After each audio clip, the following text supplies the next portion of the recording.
Hello बच्चों, चलिए प्रश्न को पढ़ते हैं। इसमें लिखा 36 से 30 डिग्री झुकाव वाले आनत तल पर एक गुटका नीचे की ओर फिसलता है।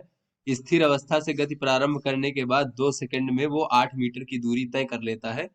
तो वर्णित गुटका अगर तल पर नीचे की ओर 4 न्यूटन बल से ढकेला जाता है तो विरामावस्था से गति प्रारंभ करने के बाद 2 सेकंड में वह कितनी दूरी चलेगा। और गुटके का द्रव्यमान बच्चों 4 किलोग्राम यहाँ पर दिया गया है।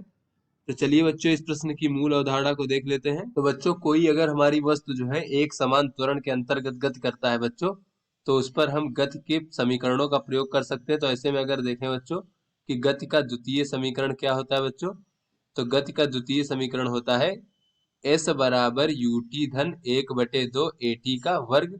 तो बच्चों एस क्या है, ये वस्तु में टी समय में होने वाला विस्थापन है, और यू क्या है बच्चों, प्रारंभिक वेग, और ए क्या है बच्चों, वस्तु का त्वरण है, और टी क्या है, समय है। तो बच्चों यदि वस्तु विरामावस्था से गति करती हो बच्चों तो क्या होगा, यदि वस्तु विरामावस्था से प्रारंभ करता हो बच्चों, प्रारंभ करता हो गति करना, तो इसका अर्थ क्या हुआ बच्चों, इसका अर्थ ये हुआ कि प्रारंभिक वेग जो है वो 0 मीटर पर सेकंड था।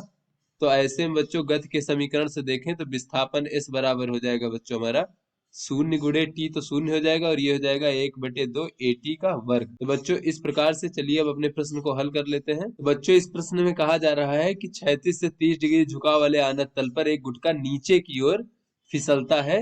स्थिर अवस्था से गति प्रारंभ करने के बाद 2 सेकंड में 8 मीटर की दूरी तय कर लेता है बच्चों। तो इस स्थिर अवस्था से प्रारंभ करता है, यानी कि प्रारंभिक वेग जो है वो 0 मीटर पर सेकंड है, और बच्चों समय यहाँ पर दिया गया है 2 सेकंड। उसके बाद बच्चों कहा जा रहा है कि इसमें विस्थापन जो हो जाता है नीचे की ओर वो 8 मीटर का हो जा रहा है बच्चों। तो उसके बाद बच्चों कहा जा रहा है कि यही वर्णित गुटका जो है तल पर नीचे की ओर 4 न्यूटन बल से ढकेला जाता है। तो विरामावस्था से गति प्रारंभ करने के बाद 2 सेकंड में वह कितनी दूरी चलेगा। गुटके का द्रव्यमान 4 किलोग्राम है। क्योंकि ये नीचे की ओर 8 मीटर का गति किया है, तो गुटके का नीचे की ओर त्वरण, तो बच्चों ये चूंकि विरामावस्था से प्रारंभ हुआ था बच्चों, तो यहाँ से हम कह सकते हैं एस बराबर 1/2 ए टी का वर्ग। तो यहाँ से बच्चों त्वरण ए बराबर हो जाएगा हमारा 2s भागे टी का वर्ग। तो बच्चों ये त्वरण ए बराबर में प्राप्त हो जाएगा 2 × 8 भागे 2 का वर्ग। तो बच्चों ये हमारा हो जाएगा 4 मीटर प्रति सेकंड का वर्ग। तो इस प्रकार से बच्चों ये इसका त्वरण था। तो यदि अब जो है, अब यदि 4 न्यूटन का बल नीचे की ओर लगाएं बच्चों, आनत तल पर अगर हम नीचे की ओर लगाएं तो बच्चों ये जो 4 न्यूटन का बल है, 4 न्यूटन बल के कारण नीचे की ओर त्वरण,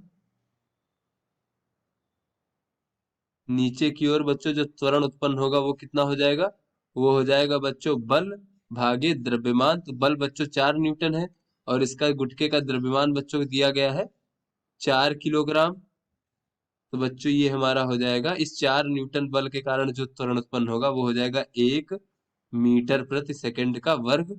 तो जो है बच्चों यहाँ से देखें तो अब नीचे की ओर, गुटके का नीचे की ओर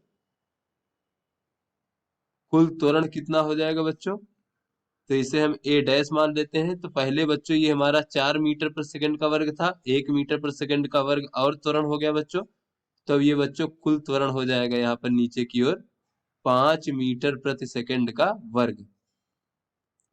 तो यहाँ से बच्चों अब जो है विस्थापन देखें बच्चों, अगर ये विरामावस्था से गति कर रहा है तो 2 सेकंड में विस्थापन कितना हो जाएगा बच्चों, तो एस डैश बराबर हो जाएगा 1/2 ए डैश टी का वर्ग। तो 1/2 ए डैश का मान बच्चों 5 है, और समय है हमारे पास 2 सेकंड। तो बच्चों इस प्रकार से ये हो जाएगा बच्चों हमारा 10 मीटर, यानी बच्चों नीचे की ओर जो है 10 मीटर का विस्थापन होगा, यानी कि दूरी जो चली गई दूरी होगी बच्चों आनत तल पर वो 10 मीटर होगा। तो आशा करते हैं आपको समझ में आ गया होगा। धन्यवाद।